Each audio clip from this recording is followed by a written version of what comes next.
आप लोगों का स्वागत है मेरे चैनल चंद्रयान गुरु में। आइए मैं 10th क्लास की केमिस्ट्री की सीरीज में मैं अगला वीडियो लेकर आया हूँ आप लोगों के लिए। यह है रासायनिक अपक्रियाओं के प्रकार, यानी कि टाइप्स ऑफ केमिकल रिएक्शंस। तो आइए इन्हें सीखते हैं हम लोग, ठीक है। तो सबसे पहली आपकी आती है, ये सभी रिएक्शंस बोर्ड के लिए वेरी वेरी वेरी इंपॉर्टेंट हैं। बोर्ड एग्जाम या अदर भी आपके प्रिपरेशन के लिए अक्सर ये पूछी जाती है और इनसे रिलेटेड एग्जाम्पल भी आपके लिए बहुत इंपॉर्टेंट है। तो देखिए, सबसे पहली रिएक्शन है कौन सी? योग अपक्रिया या कॉम्बिनेशन रिएक्शन। योग अपक्रिया, कॉम्बिनेशन रिएक्शन, कॉम्बिनेशन रिएक्शन। तो देखिए क्या है, कॉम्बिनेशन रिएक्शन की बात करेंगे तो कॉम्बिनेशन रिएक्शन का तात्पर्य क्या हुआ? तो ऐसी कोई भी अपक्रिया जिसमें दो या दो से अधिक अभिकारक पदार्थ मिलकर सिर्फ एक ही उत्पाद का निर्माण करते हैं। ये क्या हो गई आपकी?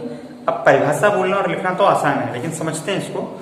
जैसे एग्जाम्पल में, अगर हम एक एग्जाम्पल के साथ इसको समझें, जैसे आपके पास एक पदार्थ है, क्या है ये? शुष्क चूना, ठीक, यह चूना पत्थर, लाइम स्टोन इसको इंग्लिश में बोलते हैं और हिंदी में चूना पत्थर। तो इस चूना पत्थर को साथ अगर पानी लिया जाए और उसको पानी में मिलाया जाए तो क्या होगा? आपको एक नया कंपाउंड मिलेगा, नया यौगिक मिलेगा और सिर्फ एक ही मिलेगा।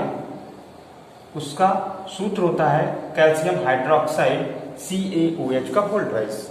इसको हम लोग बुझा चूना या स्लैग लाइम भी बोलते हैं, बुझा चूना या स्लैग लाइम। तो हिंदी में मैं लिख रहा हूं बुझा चूना, ठीक है, स्लैग लाइम। और साथ में आपकी क्या निकलेगी? ऊष्मा या ऊर्जा बोल दीजिए, या हीट, ठीक है, ऊर्जा। तो इस एग्जाम्पल से ही आपको याद हो जाएगा आसानी से कि जब दो या दो से अधिक पदार्थ मिलकर केवल एक ही उत्पाद का निर्माण करें तो ऐसी अपक्रियाओं को हम क्या कहते हैं? कॉम्बिनेशन रिएक्शन यानी योग अपक्रियाएं कहते हैं, ठीक। योग भी हो सकता है, योगात्मक भी हो सकता है, कंफ्यूज ना हो, ठीक है। इसके बाद अगर इसी चीज को इंग्लिश में हम अगर डेफिनेशन हमें लिखनी पड़े तो कैसे लिखेंगे कि ऐसी रिएक्शन यानी such a reaction in which formed one product from two or more reactant, ठीक है, is called combination reaction।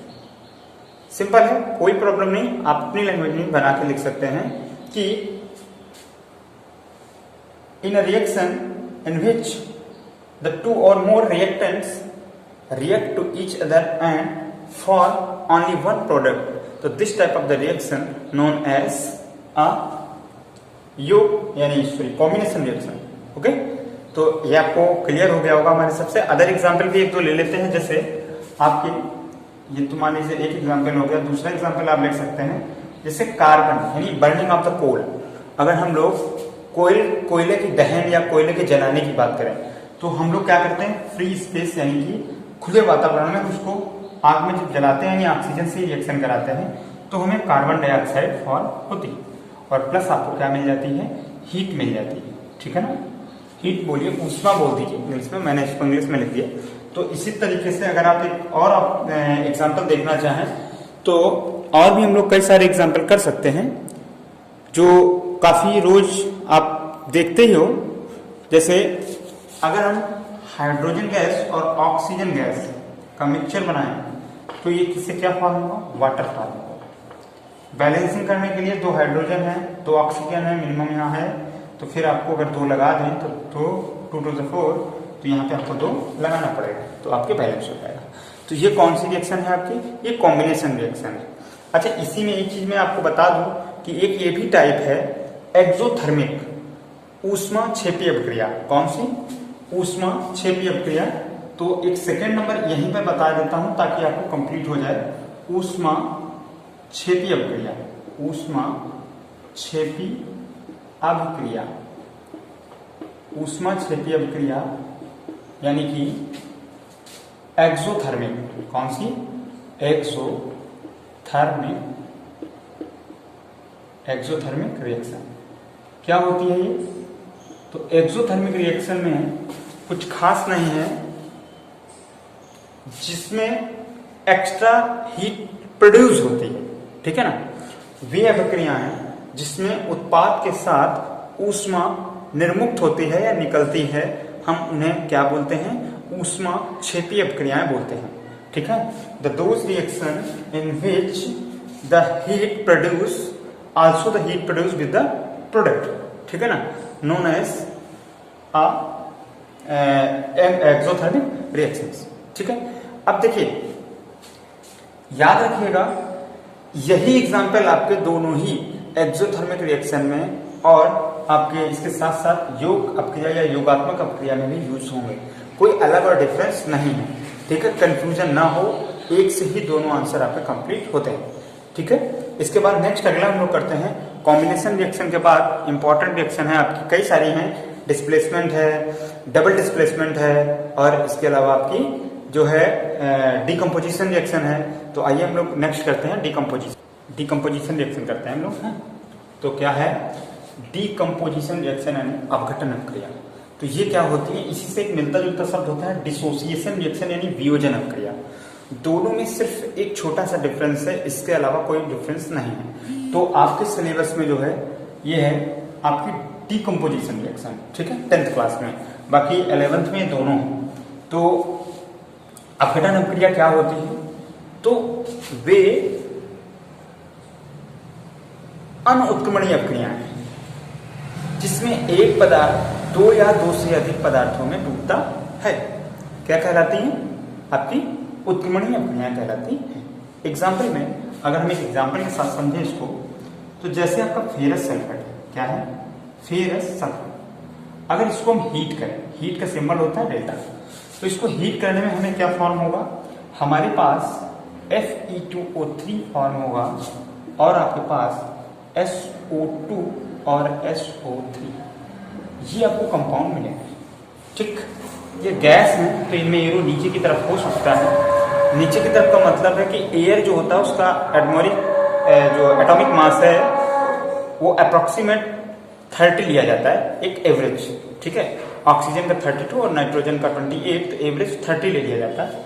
लेकिन इसका अकेले इसका 32 ही होता है और इसका 16, 32 तो 64 हो गया, तो 2 टाइम्स हैवी है। तो इस वजह से है गैस ही, लेकिन इसका एरो नीचे की तरफ हम बना सकते हैं, ठीक है, कोई दिक्कत नहीं होगी आपको। इसके बाद मेन हम लोगों का रिएक्शन का मतलब है, क्या है ये डिकम्पोजिशन रिएक्शन, कि which irreversible reaction in one compound break या decompose and give 2 or the more products, ठीक है। तो in a single reactant decompose in 2 or the more products, तो that type of the irreversible reaction known as the decomposition reactions, ठीक है। ऐसी अपक्रियाएं जिसमें एक अभिकारक दो या दो से अधिक पदार्थों में टूट जाता है, दो या दो से अधिक उत्पादों में टूट जाता है, वे अपक्रियाएं क्या कहलाती हैं, अपघटन अपक्रियाएं कहलाती हैं। और इसके अदर एग्जाम्पल अगर हम और ले लें तो एक दो एग्जाम्पल आप कर सकते हो। जैसे अगर हम लोग डिकम्पोजिशन करें किसका, सिल्वर क्लोराइड का कर लें, है ना, और लेड नाइट्रेट का कर लें, तो ये अदर कुछ एग्जाम्पल हैं आपके पास, ठीक है। एक खड़िया चौक सभी लोग जानते हो, अगर चौक को हीट कर दें तो क्या होगा, कैल्शियम ऑक्साइड और आपका यानी लाइमस्टोन बन जाएगा और आपके पास CO2 गैस मिल जाएगा। AgCl है, कुछ हीट में होती है रिएक्शन और कुछ आपकी लाइट में होती है, तो ये लाइट की रिएक्शन है। अगर लाइट में सिल्वर क्लोराइड रख दिया जाए तो ये ब्रेकडाउन हो जाएगा, किसमें आपका इसका सिल्वर डस्ट आपको अलग मिल जाएगी और क्लोरीन गैस अलग फॉर्म होगी। तो मिनिमम 2 चाहिए, तो 2 बैलेंस करने के लिए आपको 2 लगाना पड़ेगा, ठीक है। ये मैं आपको बैलेंसिंग एक पिछले वीडियो में सिखा चुका हूँ। फिर भी आपको कोई प्रॉब्लम हो, क्योंकि भाई देखिए ये यही लिखेंगे, क्यों, क्योंकि ये प्रैक्टिकली प्रूव हुआ है कि इसके ब्रेकडाउन से ये बनता है, इसका टेस्ट किया गया है। तो हम फार्मूला गलत नहीं लिखेंगे, हम केवल Cl नहीं लिख सकते हैं, या इसको बैलेंस करने के लिए हम यहाँ 2 नहीं बिगाड़ सकते हैं, वो हमें लिखना पड़ेगा। उसके अकॉर्डिंग ही हमें, उसी के अनुसार ही हमें जो है तत्वों को आगे यहाँ पर गिनती बढ़ाकर अणुओं की संख्या को कम ज्यादा करके इसको संतुलित करना होता है। ठीक है, इसके बाद एक और एग्जाम्पल ले सकते हैं हम लोग, पीबी लेड नाइट्रेट क्या है आपके पास का होल वाइज। तो अगर ये ब्रेक डाउन होगा इसका तो क्या बन जाएगा आपके पास, PbO2 बन जाएगा, NO2 बन जाएगा और ऑक्सीजन गैस O2 फॉर्म हो जाएगा। ठीक है, तो आपके पास होल वाइज है तो मिनिमम 2 तो बनेंगे ही, कंफर्म है। लेड ऑक्साइड तो आपके पास 6 ऑक्सीजन हो गए, तो 4 इधर हो गए, 2 इधर हो गए, तो ये आपके पास लेड ऑक्साइड फिर आपका, ये तो लेड ऑक्साइड बैलेंस नहीं है। ठीक है, लेड ऑक्साइड जो है आपका कंप्लीटली PbO होगा, क्या होगा यहाँ पर जो होगा सिर्फ PbO होगा। अब ऑक्सीजन नहीं आपके बैलेंस हो रहे हैं, इसमें 6 ऑक्सीजन है तो 4 to 6 एक एक्स्ट्रा आ रहा है। तो अगर हम यहाँ पर 2 लगाते हैं, ठीक है, यहाँ पर 2 ना लगा के इस क्वेश्चन में यहाँ पर 2 लगा देते हैं तो आपके पास 4 हो जाएंगे, तो एक ऑक्सीजन और एक्स्ट्रा मिल जाएगा आपको। तो यहाँ पर भी 2 होंगे Pb और यहाँ पर कितना होगा 2, तो यहाँ पे आपको कितना लगाना पड़ेगा, 4 लगाना पड़ेगा। अब देखिए 4 to 8 और 8 to 10, 10 to 12 और 2 3 6 और 6 to 12। तो इस तरीके से आपकी रिएक्शन बैलेंस हो गई। आइए इसके बाद हम लोग नेक्स्ट अगला, हाँ इसकी भी बात कर लेते हैं, डिसोसिएशन रिएक्शन या वियोजन प्रक्रिया क्या होती है। तो सेम है, बस इसमें आपका डिफरेंस सिर्फ इतना है कि इसमें इरिवर्सिबल रिएक्शन है, यानी कि हम इसको अगर मिक्स करें तो वापस रिवर्स में ये नहीं बनेगा, इरिवर्सिबल प्रोसेस है। और अगर रिवर्सिबल प्रोसेस हो जाता, ठीक है, वो सेम डिफिनेशन है, अगर वहां पर इरिवर्सिबल रिएक्शन की जगह रिवर्सिबल बोल दिया जाए तो उस टाइप की रिएक्शन को फिर हम लोग डिसोसिएशन रिएक्शन बोलेंगे। एग्जाम्पल में हम आपको दे देते हैं, जैसे डिसोसिएशन का मैं दे रहा हूं, वह उत्क्रमणीय अभिक्रिया है जिसमें एक अभिकारक 2 या 2 से अधिक उत्पादों में टूट जाता है या 2 या 2 से अधिक उत्पाद देता है, वो अभिक्रिया आपकी क्या कहलाती है, डिसोसिएशन यानी वियोजन अभिक्रिया कहलाती है। एग्जाम्पल के तौर पे अमोनियम क्लोराइड यानी नौसादर इसको बोलते हैं, तो ये अगर ये रिवर्सिबल रिएक्शन है इसलिए डबल एरो बनता है, हाफ हाफ। तो ये अगर ब्रेक होगा तो NH3 अमोनिया गैस और आपका क्या देगा, और साथ में HCl हाइड्रोक्लोरिक एसिड। तो ये रिएक्शन का जो आपका टाइप है वो क्या है, ये रिएक्शन का जो टाइप है वो आपका डिसोसिएशन रिएक्शन है, डिकम्पोजिशन नहीं है, ध्यान रखिएगा।